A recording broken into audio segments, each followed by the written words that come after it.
All right, here we have a lavender plant, and this is going to be a little bit tricky because there is a fire ant bed right in the middle of this lavender plant.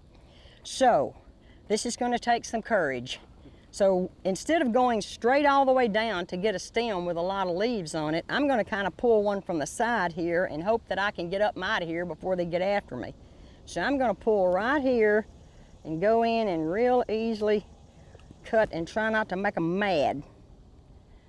Well, that didn't work real good. So we're going to hurry up and get a few more before they get on me. But anyway, I'm going to do a little bitty thing and hopefully treat this pile of ants so we can get some more of this later. But that's just what you do. You got a little bit of lavender here, and lavender is really aromatic. And so you get a little bit like this, and you can bundle them up with a rubber band, or you can do them individually and lay them on a cookie tray or something and dry them that way.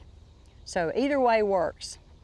And I'm going to show you how to do the rubber band one. This is a very small little bunch. Usually you'd have a bigger bunch than this, but I'm going to go ahead and show you how to use the rubber band.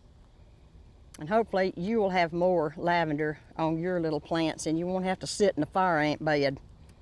There we go. Put it in a hot, dark place, and just in a few days or weeks, you'll have you a nice little dried bunch of lavender. All right, now our lavender is good and dry. It's been in a hot, dark place, hanging up in an attic or somewhere. We had it, in a little bundle, and I've taken the rubber band off. And so now we're ready to get it ready for storage.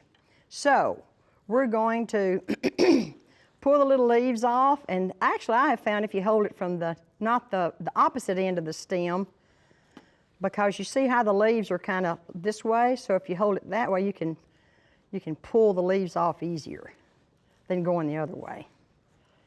So, here we go. Now, lavender blooms some of these have little blooms on them, and they're fine. You could leave those in there, actually, because they're totally edible, and they're very decorative. If you're making cookies or you're making a cake, and you're flavoring it with a little bit of crushed lavender, to have those pretty little blue blooms in there, kind of crushed up. Really, everybody's going to be so impressed with what you can do. So now we're going to put it in a little jar, some kind of little decorative jar that you have, a little spice jar, herb jar, just a little fruit jar, jelly jar like this.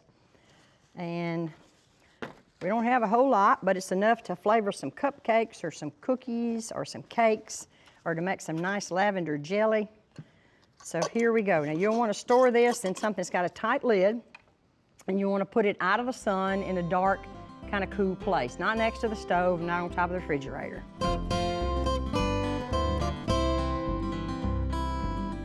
Thanks for watching. We have other quick tips. Just subscribe below.